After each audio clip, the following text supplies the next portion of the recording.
여러분 안녕하십니까? CJB 뉴스입니다.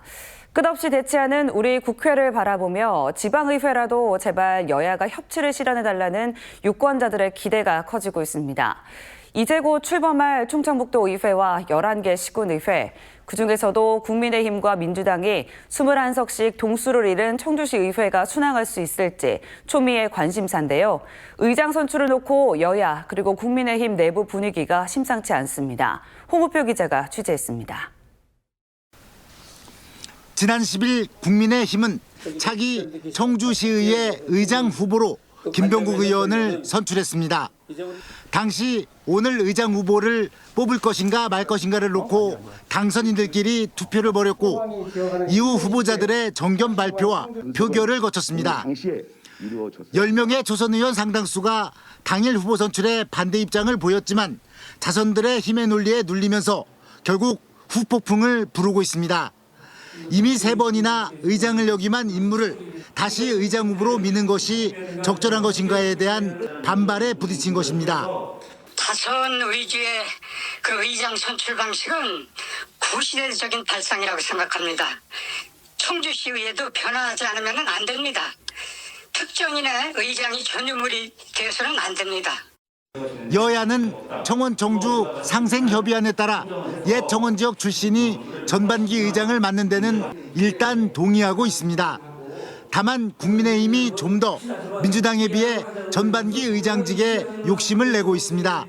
다수 의원님들이 생각하시는 거는 조금씩 양보를 해서 전반기는 청원군 출신 국민의힘에서 좀 하고 후반기는 청주시 출신 중 더불어민주당이 하는 게 제일 지혜롭고 민주당은 꼭 전반기를 국민의힘에 내줘야 하는 것은 아니라며 협상이 필요하다는 입장입니다.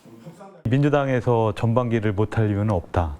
우리 시장께서 이제 국민의힘이기 때문에 의회 본연의 어떻게 보면 기능이 집행부에 대한 견제와 감시 기능이라고 하면 국민의힘은 이미 의장 후보로 선출된 김병국 의원에 대한 대내적인 부정적인 여론을 어떻게 불식하느냐, 민주당은 청주 출신 의장 몫을 보장받는 것에 대한 옛 청원 출신 의원들의 반발을 어떻게 무마하느냐가 걱정거리가 되고 있습니다. 이런 가운데 국민의힘과 민주당은 다음 주 의장 선출과 원구성을 위한 본격적인 협상에 들어갑니다. 청주 시민이 청주시 의회를 여야 가부동서로 만든 것은 전행이 아닌 합리적 타협을 통해 의회를 운영하라는 뜻이라 할 수 있습니다. 그 시작은 시대 정신에 공감할 수 있는 의장단 구성입니다. CJB 홍우표입니다. 지난해 말 충주에서 부발까지 KTX 열차가 개통됐지만 서울까지 가려면 여전히 열차를 갈아타야 하는 불편함이 남아 있었는데요. 그런데 국토교통부에서 충주에서 판교까지 직통 열차 검토를 공식화해 충주 시민들의 수건인 이른바 서울 가는 열차에 청신호가 켜졌습니다. 이윤영 기자의 보도입니다. 지난해 12월 개통된 충주에서 이천 간 KTX 열차입니다. 중부 내륙선 철도 1단계 구간인 충주에서 이천 부발까지 54km 구간 공사가 마무리되면서 본격 운행에 들어간 겁니다.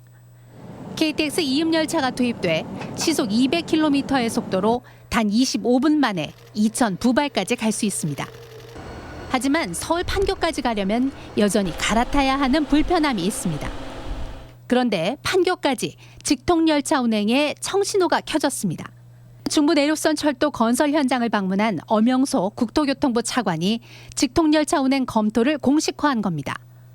어 차관은 충주에서 부발 구간 고속열차를 경강선을 통해 판교까지 확대하는 방안을 검토하겠다고 밝혔습니다. 충주 시민들의 수건인 서울 가는 열차가 현실로 다가온 겁니다. 현재 충주 부발 간 중부 내륙선 철도를 판교까지 직통으로 연결해 줄 것을 촉구했고, 이에 대해서 차관이 긍정적으로 검토하겠다고 처음으로 공식 발언을 해서 시민들의 수건 사업이 잘 해결될 것으로 기대합니다. 이를 위해 국토교통부는 기존 판교역 스크린도어를 다중 슬라이드 형식으로 변경해 판교까지 직통열차 운행을 추진하게 됩니다. 또한 공사가 지연되고 있는 충주에서 문경 구간도 당초 예정대로 2023년 개통될 전망입니다. 국토부와 국가철도공단이 공정 집중관리와 조기 인수인계를 통해 공기를 추가 단축하겠다고 밝힌 겁니다. 또한 살미역 주민들의 통행 편의를 위해 보도육교 설치도 적극 검토하기로 했습니다. 충주에서 판교간 직통열차 운행과 함께 중부 내륙선 문경 구간 적기 완공, 살미역 보도육교 설치가 가시화되면서 철도 이용객들의 편리함이 크게 향상될 전망입니다. CJB 이윤영입니다. 다음 달부터 개정 도로교통법이 시행되는데요. 우회전 차량은 횡단보도에 사람이 서 있기만 해도 반드시 차를 멈춰야 합니다. 자칫 사고를 내면 중과실로 처벌받을 수 있어 법규를 명확히 숙지할 필요가 있습니다. 이태현 기자가 자세히 설명해 드립니다. 횡단보도가 녹색불로 바뀌자 보행자들이 길을 건너기 시작하지만 한 화물 차량이 사람이 없는 틈을 타 우회전을 시도합니다. 지금까지 흔히 볼 수 있었던 운전 습관입니다. 하지만 이 같은 행위는 다음 달 12일부터 모두 단속 대상입니다. 개정되는 도로교통법에 따르면 우회전 차량은 보행자가 횡단보도를 건너고 있거나 횡단보도 앞에 서 있기만 해도 반드시 차량을 멈춰야 합니다. 횡단보도에 사람이 아예 없거나 횡단보도에 신호가 빨간불일 때에는 우회전이 가능합니다. 단 이때 운전자는 차를 즉시 정지시킬 수 있을 정도의 느린 속도로 지나가야 합니다. 이를 어길 경우 다음 달 12일부터는 범칙금과 벌점이 부과되며 특히 사고 발생 시에는 중과실 항목으로 들어가 피해자와 합의 여부에 상관없이 재판에 넘겨져 5년 이하의 금고 또는 2천만 원 이하의 벌금형에 처해질 수 있습니다. 그 개정된 도로교통법에 따라서 그 횡단 중이거나 횡단하려고 하는 보행자가 인도에 서 있는 경우에 일시정지하지 않고 우회전하는 경우에는 단속 대상이 될 수 있습니다. 내년 1월부터 보행자 보호 의무는 더 강화됩니다. 전방에 횡단보도가 있다면 우회전을 하기 이전 신호에 상관없이 반드시 일시정지 뒤에 출발해야 합니다. 경찰은 전방 횡단보도가 보행신호일 경우 지나가면 안 된다고 인식하는 운전자들이 많지만 보행자가 없으면 우회전이 가능하다고 설명했습니다. 충북경찰청은 우회전 차량의 일시정지와 관련해 도내 주요 교차로마다 안내문을 부착하는 등 홍보를 강화하기로 했습니다. CJB 이태현입니다. 충전식 지역화폐인 청주페이의 10% 인센티브 지급이 내일 오후 4시부터 중단됩니다. 청주시는 10% 인센티브 지급을 위해 세운 예산 300억 원이 소진됨에 따라 인센티브 제공을 불가피하게 중단하게 됐다고 밝혔습니다. 청주시는 앞서 지난 13일부터 10% 인센티브를 받을 수 있는 충전 한도액을 50만 원에서 30만 원으로 축소한 바 있습니다. 김창규 제천시장 당선인이 6일 지방선거 기간 동안 지역 언론에 금품을 제공한 혐의로 검찰에 고발됐습니다. A씨는 지난 14일 김 당선인과 선거대책본부 관계자 3명을 공직선거법 및 정치자금법 위반 혐의로 청주지검 제천지청에 고발했습니다.